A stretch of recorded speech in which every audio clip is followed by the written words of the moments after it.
በምድርም ካለው ከምድርም በታች ከውስጥ ካለው የማናቸውንም ምሳሌ ለአንተ አታድርግ፣ አታምልካቸው፣ አትስገድላቸውም ይላል እና ይህንን አይነት ሀሳብ በመጽሐፍ ቅዱስ ውስጥ እያለ እንዴት ኦርቶዶክስ ቅዱስ ቤተክርስቲያናችን ቅዱሳት ስዕላት መጽሐፍ ቅዱስ ነው ትላለች?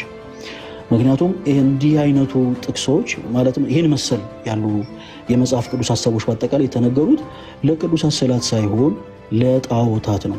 እኛ ክርስቲያኖች ጣዖታትን አብዝተን እንጸየፋለን። በዚህም የመጽሐፍ ቅዱስ ክፍል በሌሎችም የመጽሐፍ ቅዱስ ክፍሎች አምላካችን እግዚአብሔር ጣዖታትን እንድንጸየፍ ስላስተማረን ክፍሉን በደንብ ልብ ብላችሁ ከተመለከታችሁት በላይ በሰማይ ካለው ከምድር በታች በምድርም ካለው ከምድር በታች ከውስጥ ካለው የማናቸውን ምሳሌ ለአንተ አታድርግ፣ አታምልካቸው፣ አትስገድላቸው ይላል። የሆነ ሰው ከፈቃድ እግዚአብሔር ርቆ እግዚአብሔርን ከማምለክ ወጥቶ አንድን ነገር ቀርጾ የሚያመልክ የሚሰግድለት ከሆነ ያ አምልኮ ይባላል፣ ጣዖት አምልኮ ነው። በቤተክርስቲያናችን ፍጹም ተቀባይነት የለውም። በላይ በሰማይ ላይ ፀሐይ፣ ጨረቃ፣ ከዋክብት፣ አዕዋፍት አሉ። በታች በምድር በወንድ ወይም በሴት በእንስሳ የሚሆን በማናቸው ምሳሌ ከታች ከምድር በታች ደግሞ ካሉት ከውስጥ በአሳዎች ምሳሌ ማንም ሰው አንዳች ነገር ቀርጾ ስሎ ማምለክ አይችልም። ለምሳሌ ሰዎች አንበሳ ሊስሉ ይችላሉ። አንበሳ መሳል ኃጢአት አይደለም። ሰዎች የሆነ የሳሉትን ነገር ግን አምላካችን ገዢያችን አንተ ነህ ብለው የሚያመልኩት ወርሺፕ የሚያደርጉት ከሆነ ግን ያ ጣዖት አምልኮ ነው። ስለዚህ ቅዱሳት ስዕላት መጽሐፍ ቅዱሳዊ አይደሉም። ብዙ ጊዜ በተደጋጋሚ የሚነሱት ሀሳቦች እነዚህ ስለሆኑ ማለት ነው። ለመሆኑ ቅዱሳት ስዕላት መጽሐፍ ቅዱሳዊ ናቸው ወይ ስንል ኦፍኮርስ መጽሐፍ ቅዱሳዊ ናቸው። መጽሐፍ ቅዱሳዊ ናቸው። ሊያውም በአምላካችን በእግዚአብሔር በቀጥታ የታዘዙ መጽሐፍ ቅዱሳዊ የሆኑ ንዋያቶቻችን ናቸው እኛ ለክርስቲያኖች። ለምሳሌ ያክል በዚሁ የመጽሐፍ ቅዱስ ክፍል ኦሪት ዘጸአት ምዕራፍ 25 ከቁጥር 18 ላይ ስትመለከቱ አምላካችን እግዚአብሔር 2 ኪሩቤል ከተቀጠቀጠ ወርቅ ስራ ብሎ እንዳዘዘ እንመለከታለን። ክርስቲያኖች አስተውሉ። 2 ኪሩቤል ከተቀጠቀጠ ወርቅ ስራ ብሎ እንዳዘዘ እንመለከታለን። ኪሩቤል ምንድን ናቸው ስንል ኪሩቤል የምንላቸው መላእክቶች ናቸው። በመጽሐፍ ቅዱስ ላይ የቅዱሳን መላእክቶች ስዕል እንዲሳሉ አምላካችን እግዚአብሔር በቀጥታ አዟል ማለት ነው። ስለዚህ እግዚአብሔር ካዘዘው መጽሐፍ ቅዱሳዊ የማይሆን ምንም አይነት ነገር የለም። እግዚአብሔር ካዘዘው ኦፍ ኮርስ መጽሐፍ ቅዱሳዊ የሆነ ነገር ነው። ለምን አይነት ፐርፐዝ ነው የምንጠቀምበት የሚለውን ወደ ኋላ እናነሳዋለን።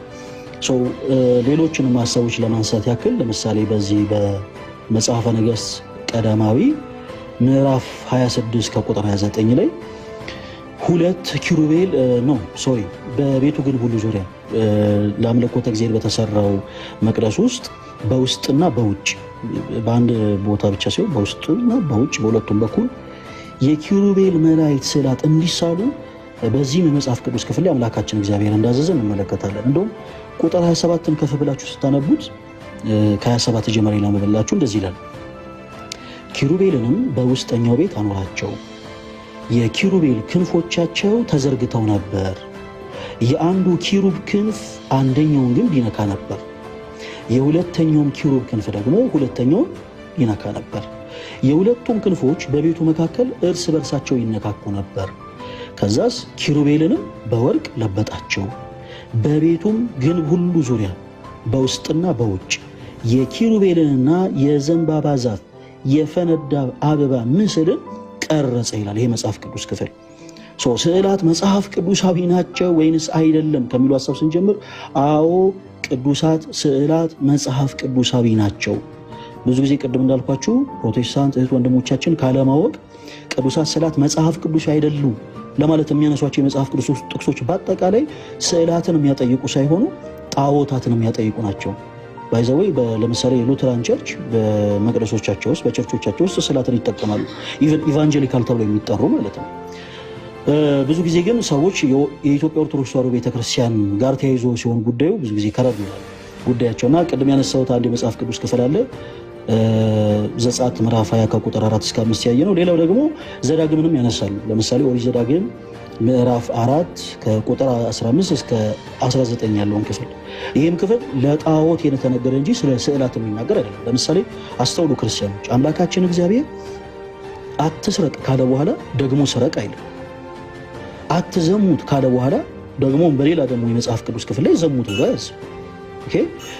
ይህንን የመጽሐፍ ቅዱስ ክፍልም ሰዎች የለም ይሄ መጽሐፍ ቅዱስ ክፍል የሚያሳየው ስዕላት መጽሐፍ ቅዱስ እንዳልሆኑ ነው ምናምን እና ሌሎችን ሀሳቦች ያነሳሉ። ክፍሉን ለማንበብ ልሞክር።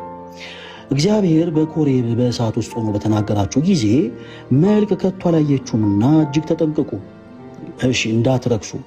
የተቀረጸውን ምስል የማናቸውንም ነገር ምሳሌ በወንድ ወይም በሴት መልክ የተሰራው በምድር ላይ ያለውን የእንስሳ ሁሉ ምሳሌ፣ በሰማይ በታች የሚበረው የወፍ ሁሉ ምሳሌ፣ በምድር ላይ የሚሽከረከረውን ሁሉ ምሳሌ፣ ከምድርም በታች በውስጥ የሚኖረው የአሳን ሁሉ ምሳሌ እንዳታደርጉ። ዓይኖቻችሁን ወደ ሰማይ አንስታችሁ አምላካችሁ እግዚአብሔር ከሰማይ ሁሉ በታች ላሉት አሕዛብ ሁሉ የሰጣቸውን ፀሐይን፣ ጨረቃን፣ ከዋክብትን የሰማይ ሰራዊት ሁሉ ባየ ጊዜ ሰግደህላቸውም አምልካቸው እንዳስት ተጠንቀቅ ይላል።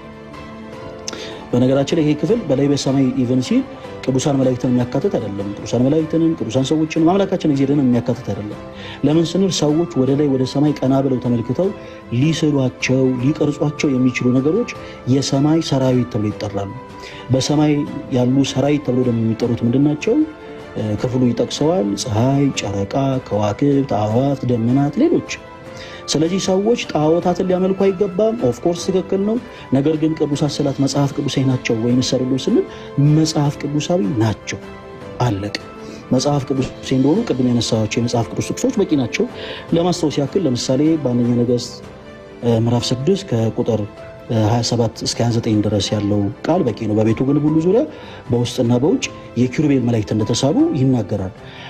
ኦኬ፣ እኛ ክርስቲያኖች ቅዱሳት ስዕላትን ከየት አይተን ነው የሳልነው? ለምሳሌ በቤተክርስቲያናችን ውስጥ በጣም ብዙ የሆኑ ቅዱሳት ስዕላቶች አሉ። በእመቤታችን፣ በቅድስት ድንግል ማርያም፣ በቅዱሳን መላእክት፣ በጻድቃን፣ በሰማዕታት ስም የሚሳሉ በጣም ብዙ ስዕላቶች አሉ። እነዚህ ሁሉ ስዕላቶች ከየት ነው? ማን ነው አይቶ ይሳላቸው? ለምኑ ኦርቶዶክሳውያን ቅዱስ ሚካኤልን አይተውት ነው የሳሉት? ለመሆኑ ኦርቶዶክሳውያን ቅዱስ ገብርኤልን ተመልክተው ነው የሳሉት? እግዚአብሔር የማይታይ አምላክ ነው እያለ መጽሐፍ ቅዱስ ይናገራል። የማይታይ ሆኖ ሳለ ኦርቶዶክሳውያን አይተው ነው የሳሉት እግዚአብሔርን?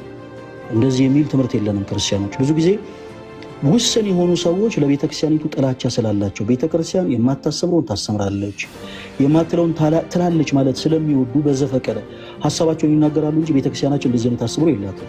ኦኬ፣ ቅዱሳት ስዕላት ገላጮች ናቸው፣ ይሰመርበት። ቅዱሳት ስዕላት ምን አልከኝ? አንድ ደቂቃ ኦኬ፣ እሺ። ቅዱሳት ስዕላት በቤተክርስቲያናችን ያላቸው አገልግሎት ገላጮች ናቸው። በመጽሐፍ ቅዱስ የተቀመጠውን ሀሳብ ገላጭ አድርጋ ቅዱስ ቤተክርስቲያናችን የምትሰብክባቸው ልሳኖቿ ናቸው። ቋንቋ በሶስት ይከፈላል። አንደኛው ቋንቋ ሊተራል የሆነ ላንጉጅ ነው፣ ያው እዚህ ውስጥ ያለ ነው እኛ የምንግባባበት። ሁለተኛው ቋንቋ ደግሞ የምልክት ቋንቋ ነው። በምልክትም ቋንቋ ቤተክርስቲያናችን ትሰብካለች። ሶስተኛው ቋንቋ ስዕላዊ ቋንቋ ነው። ስለዚህ በሁሉም አይነት ቋንቋ ወንጌልን ለዓለም የምትሰብክ ቤተ ክርስቲያን ስላለችን ስዕላዊ በሆኑ ቋንቋዎችን ማለት ገላጭ በሆነ መልኩ በመጽሐፍ ቅዱስ የተቀመጠውን ሀሳብ በመጽሐፍ ቅዱስ የተቀመጠውን ኮንሰፕት በአጠቃላይ ስዕላዊ በሆነ ገላጭነት ትሰብካለች። ቅዱሳት ስዕላት በቤተክርስቲያናችን ያላቸው አገልግሎት ገላጮች ናቸው ማለት ነው። የቤተክርስቲያን ልሳኖች ናቸው። ወንጌል የሚሰበክባቸው ቋንቋዎች ናቸው ማለት ነው። አመሰግናለሁ። ጊዜ ያክብርልኝ። 10 ደቂቃ ተጠቅመሃል። 10 ደቂቃ ኤርሚ፣ 10 ደቂቃ አለ ጊዜው አንተ ነው።